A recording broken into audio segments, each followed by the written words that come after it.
Friends, welcome to Amina சமையல். Today நம்ம சேனலில் துவையல் ரெசிபி தான் ஃப்ரெண்ட்ஸ் பண்ண போகிறோம். இது ஒரு ஹெல்த்தியான துவையல் ரெசிபி, பாவக்காய் துவையல் தான் ஃப்ரெண்ட்ஸ். இது வந்து நீங்கள் சாதத்தோடு பிசைஞ்சு சாப்பிட்றதுக்கு ரொம்ப சூப்பராக இருக்கும். அதேமாதிரி இட்லி தோசைக்கும் கூட நீங்கள் சைடிஷ் வச்சு சாப்பிட்லாம். கசப்பே இல்லாத பாவக்காய் துவையலை ரொம்ப ஈஸியாக எப்படி செய்யலான்னு வீடியோவில் பார்க்கலாம். எங்கள் சேனலில் நீங்கள் இது புதுசாக பார்க்குறீங்கன்னா எங்கள் சேனலை சப்ஸ்கிரைப் பண்ணுங்கள், பக்கத்தில் இருக்கிற பெல்லை கிளிக் பண்ணுங்கள். அப்போ தான் நாங்கள் போடுற புது வீடியோக்கள் உடனுக்குடனே உங்களுக்கு வந்து சேரும்.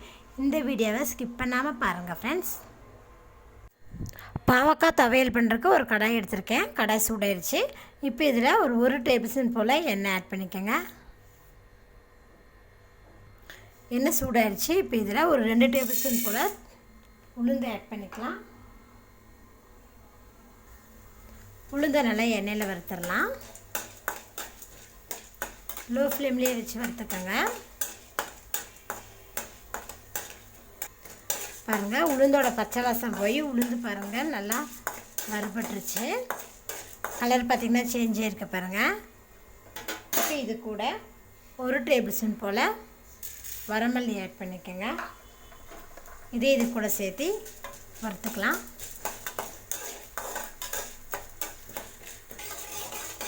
பாருங்கள், மல்லியும் வறுபட்டுருச்சு. இதில் ஒரு டேபிள் ஸ்பூன் போல் வேர்க்கடலை ஆட் பண்ணிக்கலாம். ஆட் பண்ணிவிட்டு இது கூட சேர்த்து லேசாக வதக்கி விட்டுக்கோங்க. வறுத்த வேர்க்கடலைனா நம்ம வறுக்க தேவையில்லை. வேர்க்கடலையும் நல்லா வறுபட்டுருச்சு. இப்போ இது கூட ஒரு 5 வரமிளகாய் ஆட் பண்ணிக்கிறேன். உங்களுக்கு கொஞ்சம் கூடுதல் காரம் வேணும்னா நீங்கள் இன்னும் கூட ஒரு 2 வரமிளகாய் ஆட் பண்ணிக்கலாம்.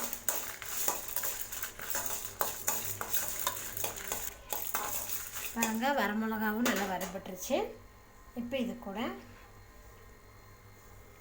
ஒரு 100 கிராம் அளவுக்கு பாவக்காவை பாருங்கள் நல்லா கழுவி கட் பண்ணியிருக்கேன். பாவக்காய் நல்லா வதக்கி விட்டுடலாம்.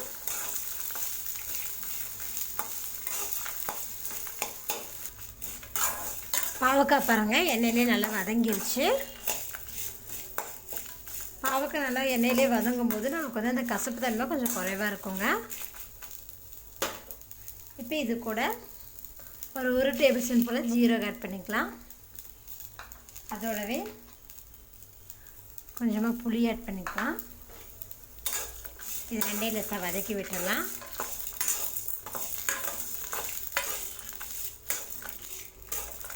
புளி சேர்த்துருக்காங்காட்டி பாவக்காயோட கசப்பு தன்மையே கொஞ்சம் குறைவாக இருக்குங்க. இந்த துவையலுக்கு புளிப்பு நல்லா சுவையாக இருக்கும். பாருங்கள், புளியும் ஜீரகமும் நல்லா வதங்கிருச்சு. இப்போ நம்ம ஸ்டவ்வை ஆஃப் பண்ணிடலாம்.